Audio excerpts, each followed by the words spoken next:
Bon, en fait, je ne serais pas d'accord avec Oui, c'est normal. Mouté, parce qu'il dit que tous les Camerounais aiment le président. Moi, particulièrement, je ne l'aime pas. Donc, il ne faut pas généraliser. Peut-être ceux du RDPC ou ceux qui sont pour du RDPC, mais, ceux qui souffrent depuis 1982 ne l'aiment pas du tout. Et ça s'est exprimé le 12 octobre. Les Camerounais ont démontré qu'ils ne l'aimaient pas. En tout cas, bon, la majorité. 54% des Bon, ça, c'est le chiffre officiel. Et lorsque M. Mouté essaye de nous faire comprendre que le Cameroun peut évoluer au rythme des caprices d'un individu, au rythme des caprices de la gouvernance à la BIA. Non, je crois que nous vivons dans un monde assez ouvert. Et le Cameroun n'a pas inventé le management. Le Cameroun n'a pas inventé les politiques publiques. Le Cameroun n'a pas inventé la manière de gérer un État. Il est donc inadmissible qu'on vienne sur un plateau expliquer et justifier le fait qu'un président quitte son territoire pendant plus de 2 mois pour aller rester sur le territoire d'un autre président. Et on nous dit que non, en fait, le président est en train de travailler. Comme je l'ai déjà dit une fois ici, quel est ce travail que Paul Biya fait là-bas à Genève qu'il ne peut pas faire ici au Cameroun? C'est quel genre de travail qu'il lui faut seulement être à Genève? Donc moi je me dis, il faut que notre gouvernement soit honnête envers nous et rassurer également les investisseurs. Je crois qu'à 93 ans, on attend plus trop d'un homme politique qui a déjà fait 44 ans à la tête de l'État.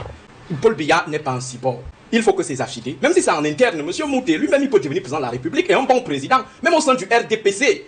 Il y a des gars qui peuvent diriger ce pays. Peut-être qu'ils sont muselés par les radicaux qui aimeraient imposer une certaine dictature. Donc, lorsqu'on parle de la question de la vacance de fait à la tête de l'État, ce n'est pas parce qu'on aimerait prendre le poste de Biya ou on aimerait à tout prix avoir un opposant, mais c'est tout simplement le fait qu'il est inadmissible. C'est anormal qu'un pays se retrouve pendant plus de 2 mois sans voir son président. Et je crois qu'aujourd'hui, si ceux qui sont encore là, aux côtés de Biya, s'ils veulent vraiment sécuriser ce qui est sécurisable, qu'ils commencent à penser à un certain nombre de mécanismes. Vous avez parlé du poste de vice-président. Je l'avais expliqué ici que d'abord c'est un poste hypothétique.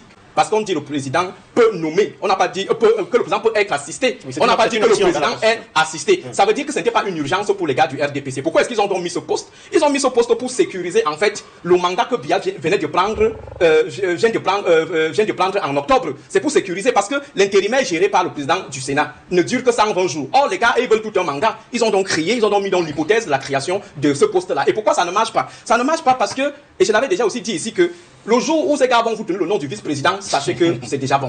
Le jour où ils vont vous donner, pourquoi? Parce qu'ils ne peuvent pas exposer l'héritier maintenant, ils ne peuvent pas l'exposer. Ils ne vont l'exposer que quand la situation sera vraiment urgente. Or, pour le moment, ils gardent encore espoir. Ils sont dans le bientôtisme, c'est-à-dire cette croyance à l'arrivée bientôt de Paul Biya. Donc, mais le jour, je vous dis, le jour où vous allez entendre le nom d'un vice-président lu à la CRTV, sachez que c'est bon.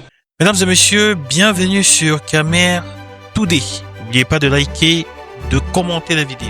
Vous avez certainement écouté cette réplique d'Aristide Mono à Robert Mouté-Ambassa. Robert Mouté-Ambassa qui prétend dire que Paul Biya fait l'unanimité. Tout de suite, il a repris par Aristide Mono qui lui dit non, Paul Biya ne fait pas l'unanimité et il n'est non plus aimé de tous les Camerounais. Moi, Aristide Mono, je n'aime pas Paul Biya. Il a lâché le mot. Il rejette l'idée que tous les Camerounais aiment le président. La preuve, c'est que en octobre 2025, le 12 octobre 2025, Paul Biya a été élu à moins de 54%. Encore des chiffres qu'il faudrait bien interroger. Est-ce que le résultat donné par le Conseil constitutionnel, proclamé, est vraiment le résultat issu des urnes? Vous savez que la période électorale a été hautement mouvementée au Cameroun avec beaucoup de contestations qui attribuaient une victoire des élections à Issa Chiroma Bakary, aujourd'hui en exil. Donc, Aristide Mono rejette en bloc le fait que Paul Biya fasse l'unanimité et surtout lui principalement, il dit et réitère et signe qu'il n'aime pas le président de la République, Paul Biya. Il continuait en disant que le Cameroun n'échappe pas aux règles universelles de gouvernance. Il conteste l'idée qu'un pays puisse fonctionner au rythme des caprices d'un individu. Rappelons que le Cameroun n'a rien inventé, ni le management, ni les politiques publiques, ni la gestion de l'État. C'est quelque chose qui existe bien avant le Cameroun et qui va au-delà des Camerounais. Les Camerounais sont obligés, ou le Cameroun est obligé de s'y plier. C'est-à-dire que nous faire comprendre que le président Biya ou bien le gouvernement actuel invente le management ou les politiques publiques ou une nouvelle façon de gérer un État, c'est tout à fait ubuesque. Comment se fait-il qu'un président qui vient à peine d'être élu en octobre 2012, ça fait moins de 10 mois, se retrouve de façon injustifiée et même injustifiable en train de faire 2 mois à l'extérieur, hors de son pays, 2 mois dans le territoire d'un autre président. C'est-à-dire que il est élu pour gérer un pays. Il laisse ce pays pour aller vivre plus de 2 mois dans le pays de notre président. Alors, bien même que son pays est en train de traverser une période très difficile. Qu'est-ce que le président de la République, le président Paul Biya, peut bien travailler à Genève qu'il ne peut pas travailler au Cameroun? S'il est vrai que le président de la République travaille à Genève durant ces 2 mois, c'est-à-dire qu'il n'est pas malade, il n'est pas fatigué et il travaille véritablement, que fut-il donc dans son pays? Est-ce qu'il y a quelque chose qu'on nous cache? Parce que il a longtemps travaillé dans son pays sans souci, mais subitement, il se retrouve à l'aise en train de travailler dans le pays de quelqu'un d'autre plutôt que dans son pays. Qu'est-ce que le président de la République fuit dans ce pays? Donc, il y a beaucoup de choses que des Camerounais ne comprennent pas. Les Camerounais veulent des réponses, mais à chaque fois qu'un membre de gouvernement passe à la télé, c'est pour raconter une histoire qui n'a rien à y voir. Quand des Camerounais qui ont élu Paul Biya cherchent à savoir où est le président de la République, la seule réponse c'est que il va bien, il n'est pas à l'hôpital, il revient bientôt, il est en cours chez vous privé, et les mêmes mots se répètent, d'autres se contredisent, se dédisent, c'est-à-dire, il y en a qui disent qu'il arrive la semaine prochaine, il ne vient pas, il arrive jeudi, il vient pas, donc finalement, ceux même qui parlent au nom de Paul Biya ne savent même pas exactement ce qu'il en est, c'est-à-dire que finalement, il y a un trou noyé, un brouhaha autour, qui n'est pas de nature à rassurer des Camerounais qui veulent voir le président et le savoir au travail et aux manettes des choses parce que le pays va mal.